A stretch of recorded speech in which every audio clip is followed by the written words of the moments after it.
आज आपण भारताच्या 75व्या प्रजासत्ताक दिनी काही अहमदनगर शहरातील विशेषतः अल्पसंख्याक समाजातील ज्यांनी भरीव काम केलं अशा लोकांची खास गप्पा मारणार आणि आज आपल्याबरोबर गप्पा मारायला आले आहेत डॉक्टर इम्रान शेख। या चर्चासत्रामध्ये काही आमच्या जडणघडणीबद्दल जाणून घेण्याचा एक प्रयत्न केला की सर पैसे नको मला पाठीवरती हात ठेवून फक्त लढ म्हणा। माझे वडील एक साधारण पोलीस हवालदार आहेत। एक पोलीस हवालदाराचा मुलगा जो प्रामाणिकपणे आपली नोकरी करतो त्याची कमाई काय असते आपल्याला तुम्हाला सुद्धा कल्पना असते। आणि आमच्या जडणघडणीत माझ्या आईचं फार मोठं मोलाचं योगदान होतं आणि हे सगळं आज युनायटेड सिटी हॉस्पिटल एक 70 बेडचं हॉस्पिटल उभं करत असताना मला जर तुम्ही आज जुनी गोष्ट विचारता तर माझ्यासाठी एक स्वप्न आहे। माझा उदरनिर्वाह किंवा माझं पॉकेट मनी म्हणजे शाळेत भरणाऱ्या स्पर्धा असतील किंवा शाळेत होणारे वक्तृत्व असेल तर वक्तृत्वात दरवेळेस मी भाग घ्यायचो, मला बक्षिसं भेटायची, माझे शिक्षक बक्षिसं द्यायचे आणि त्यातूनच माझं पॉकेट मनी चालायचं। तसं 10वीत सुद्धा मी पहिला आल्या कारणाने मला टोरो जॅज म्हणून एक लुना गाडी होती त्यावेळेस, ती अब्दुल मला देण्यात आली। पोलिसांचं आणि सरकारी कर्मचाऱ्यांचं जीवनच असं असतं की विंचवाचं विराट त्याच्या पाठीवर। 10वीत असताना आमच्या शिक्षकांची नेहमी इच्छा असायची की ते वक्तृत्व वगैरे झाल्यानंतर माझं कौतुक करायचे आणि मला नेहमी विचारायचे की तुला भविष्यात काय बनायचं। 10वीच्या म्हणजे आजपासून 20 वर्षापूर्वी जर विद्यार्थ्यांना विचारलं तर 10वी नंतर मेडिकल इंजिनिअरिंग एवढ्याच 2 गोष्टी कल्पना विद्यार्थ्यांना असते आणि मला त्याच काही स्पर्धा परीक्षेची सुद्धा आवड होती। परंतु काही शिक्षक मला नेहमी म्हणायचे की वैद्यकीय क्षेत्रात जा, तुझं विज्ञानावर चांगला अभ्यास आहे वगैरे, वैद्यकीय क्षेत्रात जा। तर त्यावेळेस त्या शिक्षकांच्या मार्गदर्शनामुळं आपण वैद्यकीय क्षेत्रात जावं त्याच्यासाठी 11वीला सायन्स 12वीला सायन्स म्हणजे निवड करायची। याच्यात त्या काळी 82,000 रुपये माझ्याकडे नसल्या कारणाने मी विदेशात जाऊ नाही शकतो। आर्थिक अडचणीमुळं एखादी गोष्ट नाही करता आली आणि तुम्ही माघारी राहिलात म्हणजे आयुष्य संपलं नाही। तर त्याच काळी मी ठरवलं होतं की मी ज्याही क्षेत्रात रुग्णसेवा देईन त्या क्षेत्रात एक चांगलं काम उभं करेन। त्याच वेळेस झिरो न्यूजच्या आम्ही कसे घडलो भागामध्ये आपलं सर्वांचं स्वागत। आज आपल्याबरोबर आहेत डॉक्टर इम्रान शफीक शेख, हे युनायटेड सिटी मल्टीस्पेशालिटी हॉस्पिटलचे मॅनेजिंग डायरेक्टर आहेत। आज आपण भारताच्या 75व्या प्रजासत्ताक दिनी काही अहमदनगर शहरातील विशेषतः अल्पसंख्याक समाजातील ज्यांनी भरीव काम केलं अशा लोकांची खास गप्पा मारणार आहोत आणि आज आपल्याबरोबर गप्पा मारायला आले आहेत डॉक्टर इम्रान शेख। डॉक्टर इम्रान शेख यांचा परिचय करून देण्याची गरज भासत नाही, कारण का त्यांनी आपल्या सामाजिक आणि राजकीय सहभागातून आपलं अस्तित्व निर्माण केलं आणि त्याचबरोबर वैद्यकीय सेवा देत असताना सेवाभाव मनीत ठाणून सेवा देत आहे। त्यामुळे त्यांचा परिचय हा अहमदनगर शहराला करून देण्याची गरज भासत नाही। त्यांनी मोठा संघर्ष केलेला आहे। हे करत असताना डॉक्टर अनेक सामाजिक कार्यामध्ये सहभागी होत असताना खेळाचे स्पर्धा भरवतात, त्याचबरोबर शैक्षणिक स्पर्धामध्ये विशेष मदत करतात। हा त्यांचा एक विशेष गुण म्हणावा लागेल। कोविड काळामध्ये आपण पाहिलं की डॉक्टर हात लावायला घाबरत होते, परंतु डॉक्टर इम्रान यांनी कोविड काळामध्ये लोकांना 24 तास सेवा देण्याचा प्रयत्न केला आणि त्यामुळेच त्यांचा अहमदनगर पोलीस अधीक्षक मनोज पाटील यांनी विशेष सत्कार केला होता। तर सर, ह्या सगळ्या गोष्टी आपलं वैशिष्ट्य आहे। याच्याबरोबर आज आम्ही आपल्या सगळं चर्चा करण्यासाठी खास गप्पा मारण्यासाठी झालं की डॉक्टर बनणं हे सोपं नसतं। आज डॉक्टर बनणं म्हणलं तर लोकांना माहिती की फार खर्चिक, आणि त्यावेळी डॉक्टर बनणं म्हणजे सोपं नव्हतं आणि डॉक्टर म्हणजे शिक्षणामध्ये सुद्धा हुशार असावं लागतं. आता तरी फार इकडं तिकडं होतं, पण तुमच्या काळी ते नव्हतं, कारण तुम्हाला मेरिटवरच यावं लागत असायचं. अशा वेळी तुमची कौटुंबिक परिस्थिती कशी होती आणि तुम्ही वैद्यकीय क्षेत्राकडे कसा वळला? नमस्कार अफजलभाई, सर्वप्रथम मी आपल्या चॅनलचं आणि आपलं अभिनंदन आणि आभार व्यक्त करतो की आज या चर्चासत्रामध्ये तुम्ही आमची निवड केलीत आणि या चर्चासत्रामध्ये काही आमच्या जडणघडणीबद्दल जाणून घेण्याचा एक प्रयत्न केला. की नेहमी एका व्यक्तीला आणि त्याच्या आयुष्यात त्याला वाटत असतं की तुम्ही जर कणा कविता ऐकली असेल तर कणा कवितेतील तो जो कर्ता पुरुष असतो त्याच्या घरात गंगामाई येते, पूर येतो, त्याचं झोपडं पूर्ण वाहून जातं. त्याचे शिक्षक त्याला भेटतात आणि त्याच्याशी बोलतात की तुझी मी काही मदत करू का? तर त्या व्यक्तीचं, त्या कर्ता पुरुषाचं आपल्या शिक्षकांबद्दल एक वाक्य त्यातलं अत्यंत प्रचलित आहे की सर पैसे नको मला, पाठीवरती हात ठेवून फक्त लढ म्हणा.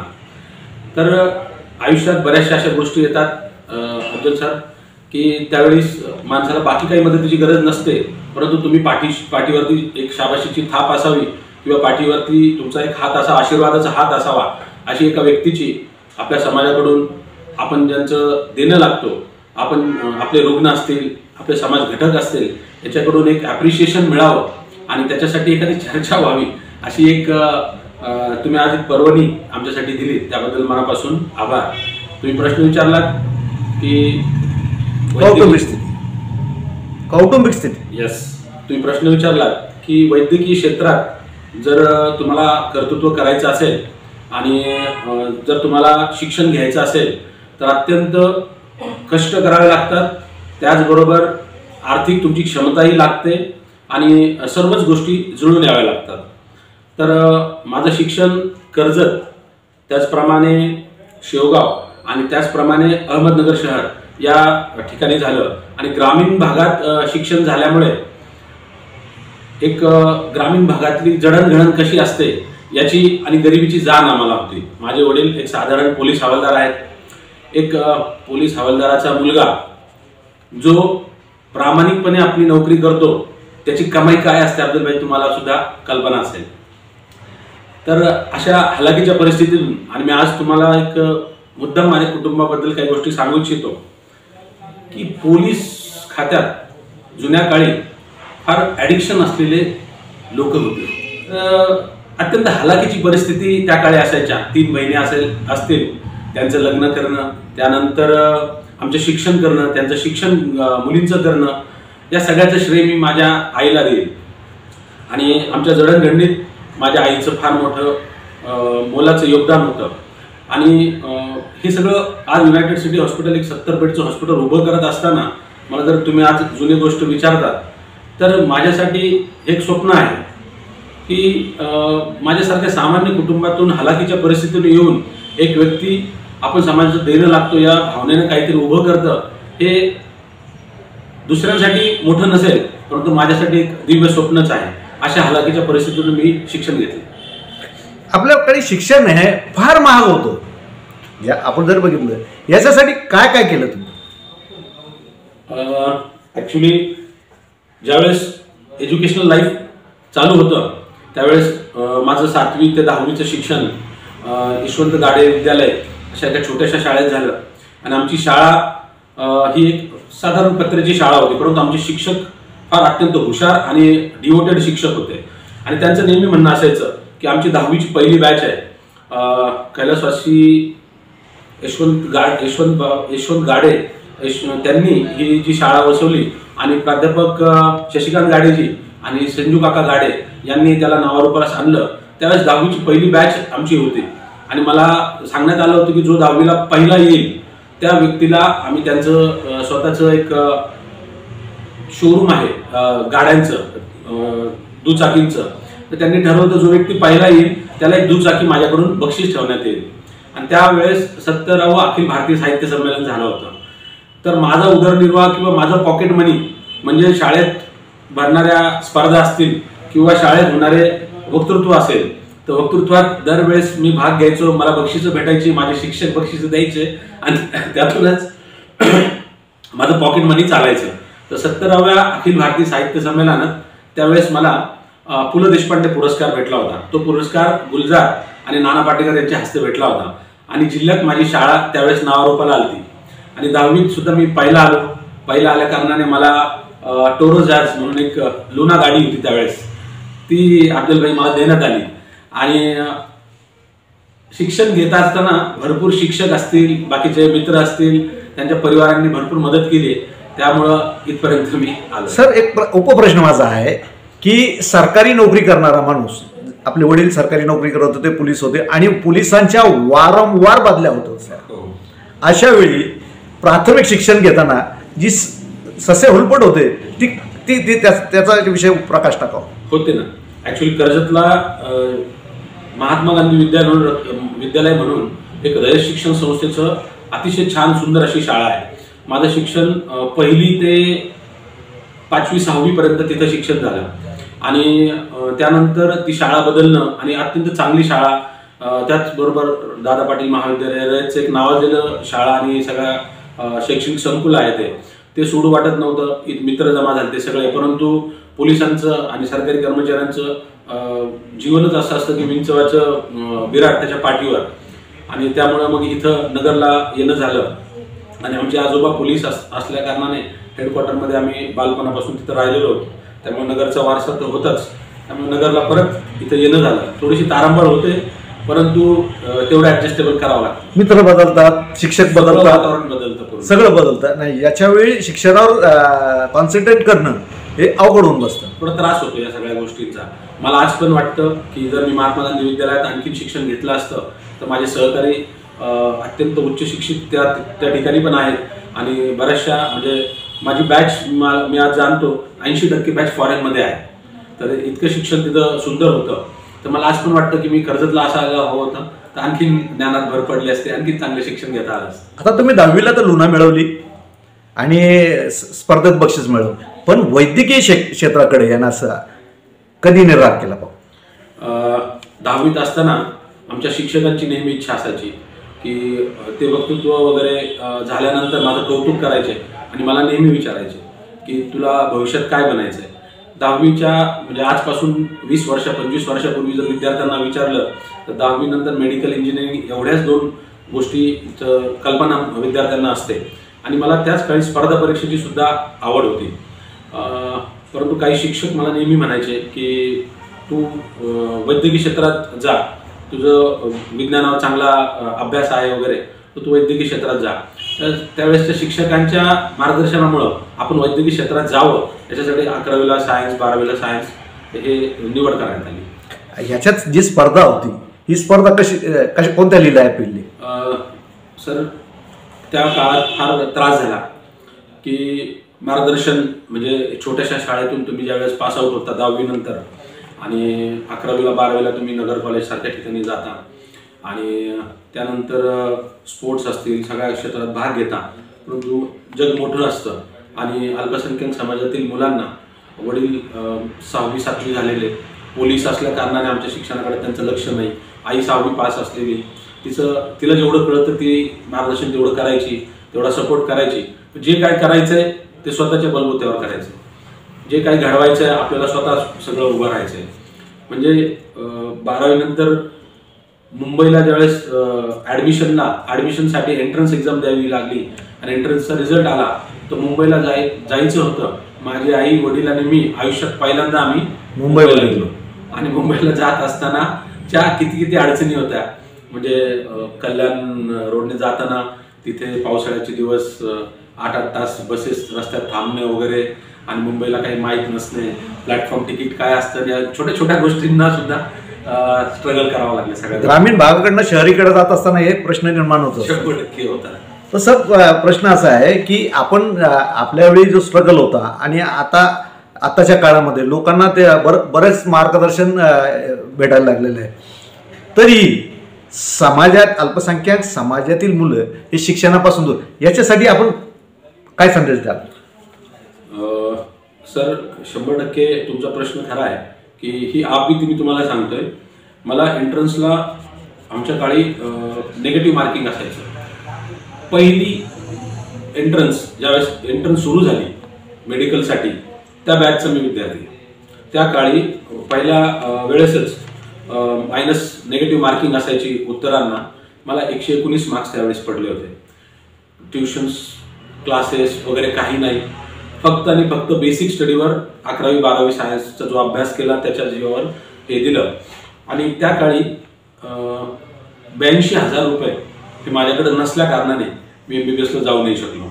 मला पहिल्याच राऊंडला सेंट जॉर्जच्या ॲडमिशन होतं. त्यावेळेस सेंट जॉर्जला गेलो आणि मला पेमेंट सीट पहिल्या प्रयत्नात भेटत होती आणि त्याच्यासाठी मला 82,000 रुपयाचा खर्च होता. परंतु 82,000 रुपये 4,000 रुपये माझ्या वडिलांचा पगार होता. तर 82,000 रुपये आपण पे नाही करू शकत, यासाठी मला MBBS करता नाही आलं. आणि त्याच वेळेस मी ॲडमिशन घेतली. त्याच वेळेस ठरवलं की आर्थिक अडचणींमुळे एखादी गोष्ट नाही करता आली आणि तुम्ही माघारी राहिलात म्हणजे आयुष्य संपलं नाही. तर त्याच काळी मी ठरवलं होतं की मी ज्याही क्षेत्रात रुग्णसेवा देईल त्या क्षेत्रात एक चांगलं काम उभं करेल. त्याच वेळेस मी ठरवलं आणि त्याच वेळेस ते ॲडमिशन घेण्यात आलं. तुमचा जो प्रश्न आहे की याच्यात गायडन्स फार महत्त्वाचा आहे. मग आज पण मी त्यासाठी माझा प्रयत्न असतो. पुढे एखादी लायब्ररी असेल तर ती लायब्ररी चालू करावी. काही विद्यार्थी येतात तर त्यांना अर्धा तास मी मार्गदर्शन करतो. जी गोष्ट मला भेटली नाही तर मला असं वाटतं की त्या लोकांना आपण द्यावी, की एंट्रन्स काय असते, एंट्रन्सचा अभ्यास कसा करावा, त्याच्यानंतर तुम्हाला जर ॲडमिशन्स घ्यायचे मेडिकल लाईनला जायचं आहे तर तुमचा बेस कसा असावा, या सगळ्या गोष्टी आपसुकपणे ते मनातून येतात. काय येतात? जी गोष्ट आपल्याला भेटली नाही त्याची माणसाला कदर असते, त्याची किंमत असते.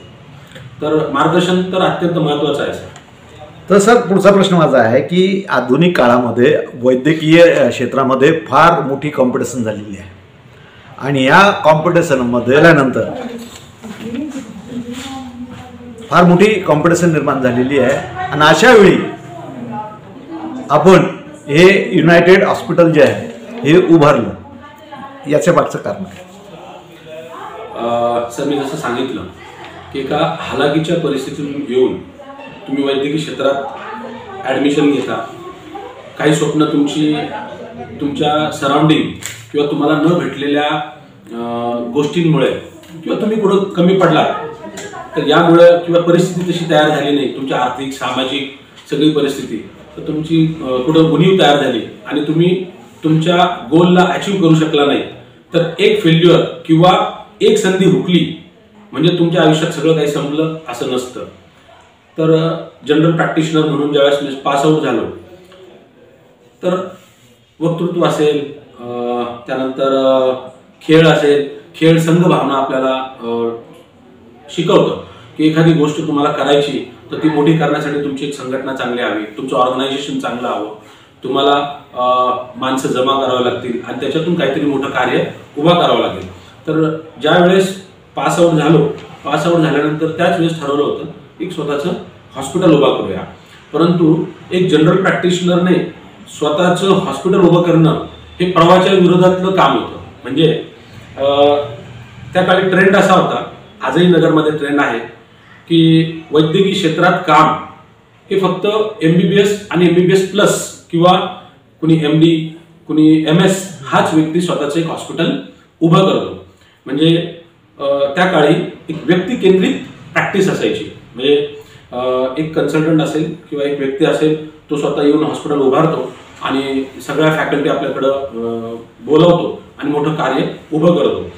मग त्या काळीच हे ठरवलं की ज्याप्रमाणे पुण्यामध्ये ज्याप्रमाणे मुंबईमध्ये जसं दीनानाथ मंगेशकर हॉस्पिटल असेल, जसं अंबानींचं कोकिलाबेन हॉस्पिटल असेल, त्याच्यानंतर रुबी हॉल असेल, त्यानंतर हे सगळ्या हॉस्पिटल्समध्ये डॉक्टर्स आणि इतर व्यावसायिक या सगळ्यांनी मिळून रुग्णसेवा देण्यासाठी मोठी मोठी हॉस्पिटल्स उभारली आणि जॉईंट व्हेंचर तयार केलं. तर मला त्याच वेळेस असं वाटलं की आपणही ही गोष्ट करू शकतो. हा इट्स मॅटर ऑफ थिंकिंग, हा सगळा विचारसरणीचा भाग आहे की तुम्ही जर एखादं चांगलं स्वप्न पाहत असाल तर त्या स्वप्नामध्ये इतरांना बरोबर घेऊन तुम्ही एक चांगलं काम उभं करू शकता. आणि फक्त हा विषय माझ्यासाठी एक दिव्य होता, कारण की अल्पसंख्याक समाजातील व्यक्ती, त्यातल्या त्यात हलाखीची परिस्थिती, त्यातल्या त्यात तेवढं उच्च तेवढं तुमचं शिक्षण नाही आणि तेवढी तुमची आर्थिक सामाजिक ताकद नाही आणि तुमचं स्वप्न तर मोठं, हे माझ्यासाठी फार दिव्य गोष्ट होती. परंतु मला असं वाटतं एका व्यक्तीने प्रामाणिक प्रयत्न केला तर पूरी कायनात उसको मिलाने के लिए लग जाती है. तुमच्यात सत्य असेल आणि तुमचं स्वप्न हे जर खरं असेल तर ईश्वराची सुद्धा कृपा होते, अल्लाची सुद्धा कृपा होते. तो तुम्हाला यशस्वी करण्यासाठी सगळी ताकद लावतो. हे माझा आजचा अनुभव आहे. आपण हॉस्पिटल उभं केलं, उभं करत असताना आता या आयुष्याच्या ह्या स्टेजवर किती समाधान आहे आणि पुढील काय म्हणत तुमच्या काय संकल्पना आहेत आणि भावी हे काय? अब्दुल सर, हे काम करत असताना असंख्य अडचणींना तोंड द्यावं लागलं.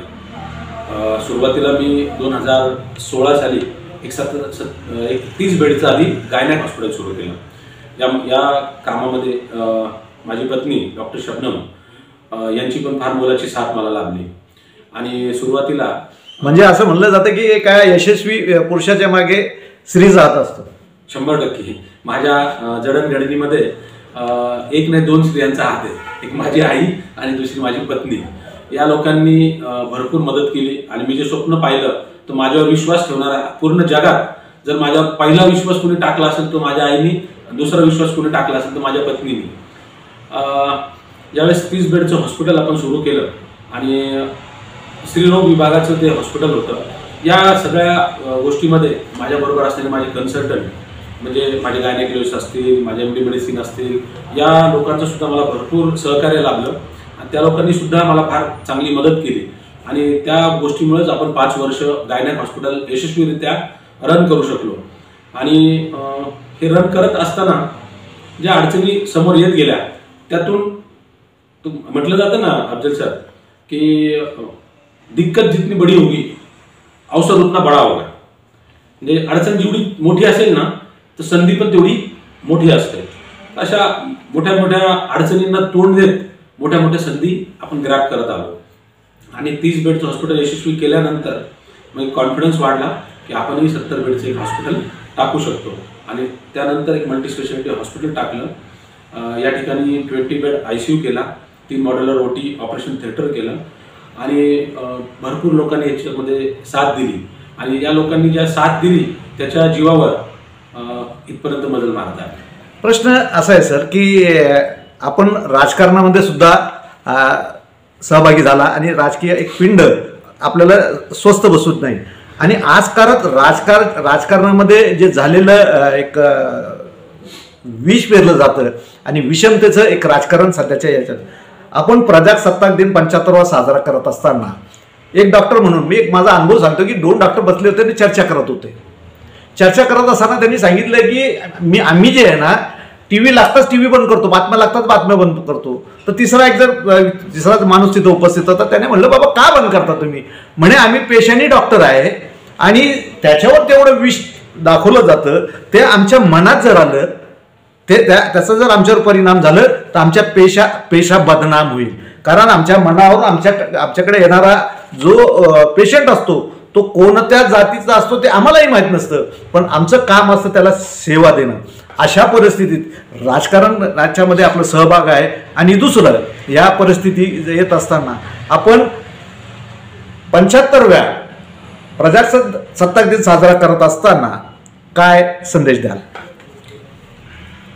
अब्दुल सर, हा एक अतिशय इंटरेस्टिंग घटना आहे. तुम्हाला सांगतो जसं मी बोललो की बालपणापासून संघर्ष करता करता करता इथपर्यंत सगळं काम उभं करत आलो. तर संघर्षाची सवय आहे. आणि ज्यांनी शाहू फुले आंबेडकर वाचले आणि संघर्ष करून इथपर्यंत जो व्यक्ती आलाय त्याला स्वस्त बसवत नाही, हे मात्र तुम्ही बरोबर बोलला. परिस्थिती एक मध्ये थोडंसं टाकतो कारण शाहू फुले आंबेडकरांचं नाव घेणारी आज आपण बघितलंय की कालपर्यंत शाहू फुले आंबेडकर यांचं नाव घेणारी लोक आज जातीवादी विचाराने हे झालेली आहे. अफजल सर, आम्ही वैद्यकीय क्षेत्रातील लोक जो असतो याचा देवावर जास्त विश्वास असतो. मी तुम्हाला सांगतो त्याचं कारण आपलं शरीराची जडणघडण जी पाहिली ना तर असं वाटतं की याच्यापेक्षा जादूगिरीचं काम कुठलं नसेल. देवाने या गोष्टीला बनवलंय कसं, मानवाच्या शरीराला बनवताना त्याने काय किमया साधली याचं एक म्हणजे याची प्रचिती त्याला दररोज येत असते. आणि तुम्हाला सांगितलं की स्वतः हलाखीच्या परिस्थितीतून येत असताना ज्यावेळेस आम्ही रुग्ण पाहिले, अत्यंत मी तुम्हाला छातीटोपीने सांगू इच्छितो अफजल सर, जर गोरगरिबांची सेवा करणारा आणि त्याला ज्या दुवा भेटतात त्या दुवा मध्ये जर मोजणी केली जाईल ना, तर डॉक्टर इम्रान नगर शहराचा अंबानी असेल. आणि जर त्याची आर्थिक परिस्थिती पाहिली ना, तर तो सगळ्या डॉक्टरांमध्ये साधारण परिस्थितीचा डॉक्टर असेल. हे मी छातीटोपीने सांगू इच्छितो. आम्ही गोरगरिबांची सेवाच करतो आणि मला ही विनोदावली आवडते की गोरगरिबांचा डॉक्टर इम्रान ही मला विनोदावली आयुष्याच्या शेवटच्या क्षणापर्यंत मिरवायची आणि ती न सोडण्यासाठी कुठल्याही परिस्थितीला मी सामोरं जायला तयार आहे. डॉक्टर हा शहरातील असो देशातील सर्व डॉक्टर हे जातीवादापासून दूर आहेत. त्याचं कारण काय? मानव सेवा हा तिचा बरोबर भाव असतो. सर काय आहे की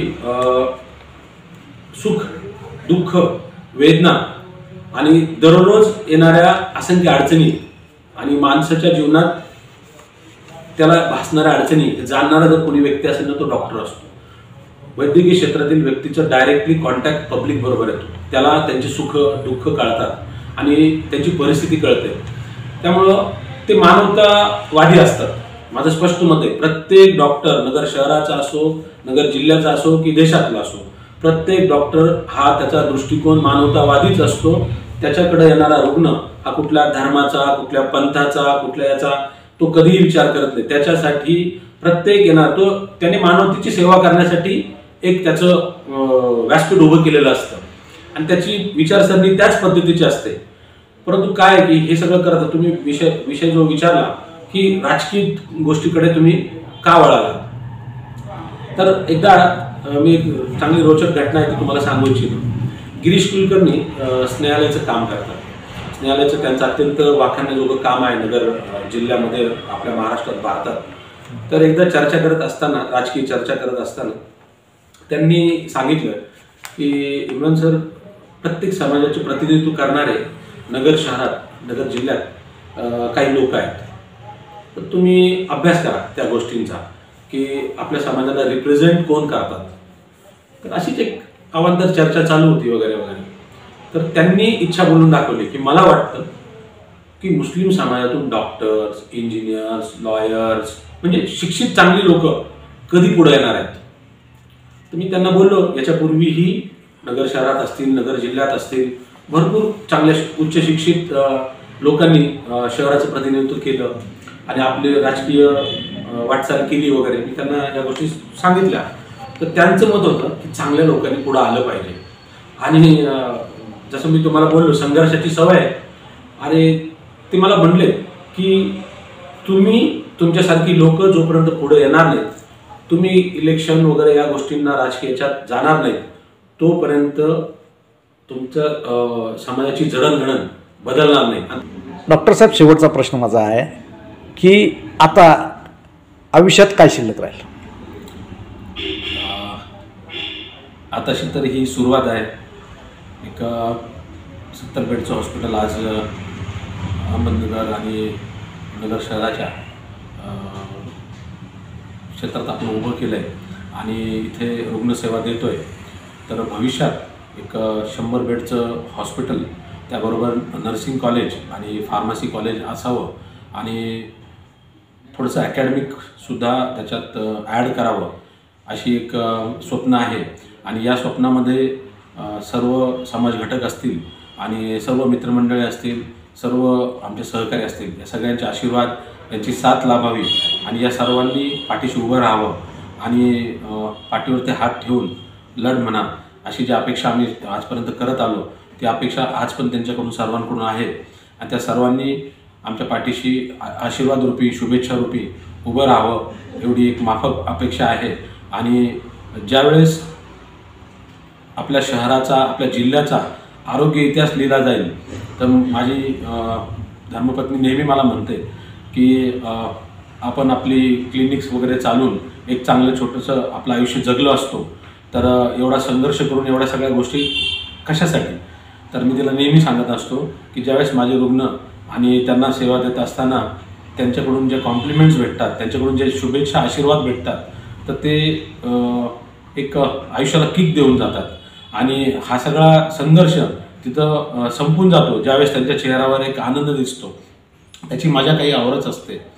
तर हे सगळं उभं करत असताना या सर्व लोकांची शुभेच्छा आणि आशीर्वाद बरोबर असावेत आणि एक चांगलं नगर शहरात वैद्यकीय सेवेत ज्यावेळेस मी म्हटलं की आरोग्य हिस्ट्री इतिहास लिहिला जाईल, त्यावेळेस युनायटेड सिटी हॉस्पिटल आणि United city foundation, doctor Imran आणि त्यांचे सगळे सहकारी डॉक्टर्स आणि सर्व माझा स्टाफ, या सगळ्यांचं नाव आग विझवणाऱ्या लोकांमध्ये असेल, आग लावणाऱ्या लोकांमध्ये नसेल, याचा मला एक सार्थ अभिमान राहील आणि तो एक प्रामाणिक प्रयत्न राहील. तुम्हा सर्वांचे आशीर्वाद आणि शुभेच्छा बरोबर असाव्यात हीच अपेक्षा. धन्यवाद.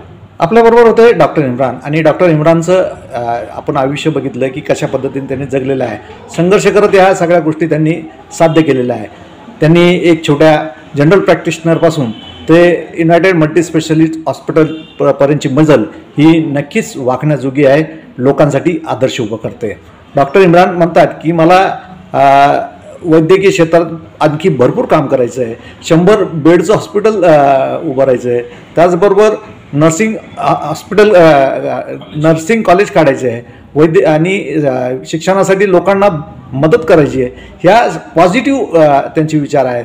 आपण या गोष्टीचा खुलासा केला की एक ब्लिसाचं पोर बापाच्या बदल्या होत असताना शिक्षणात कशा कशा पद्धतीने संघर्ष केला, मित्र बदलली, परिस्थिती बदलली, सगळं करत असताना आपल्या अभ्यासावर त्यांनी प्रभुत्व मिळवलं आणि डॉक्टरीपर्यंत पोहोचले आणि युनायटेड हॉस्पिटल इथं आपण पाहत आहोत.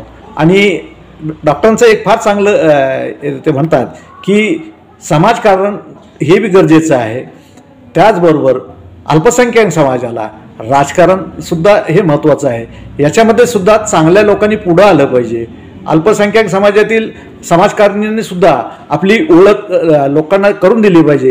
हे जर होत असेल तर आज जो तुमच्यावर ठेवण्यात येणारा आरोप जो आहे तो मोठ्या प्रमाणात कमी होईल. आणि राष्ट्रीय एकात्मतेसाठी निव्वळ बोलून चालणार नाही, तर कृतिशील कार्य करावं लागतं. आणि परमेश्वराचे उपकार आहेत की माझ्या हॉस्पिटलद्वारे मी सर्व जाती धर्माच्या लोकांना सेवा देतो आणि हा परमेश्वराचे आभार मानतो की मला हे कार्य करण्याची संधी दिली. आपल्याबरोबर होते डॉक्टर इम्रान. आपण झिरो न्यूजशी बोललात, आपलं धन्यवाद. Zero news, it's news impact.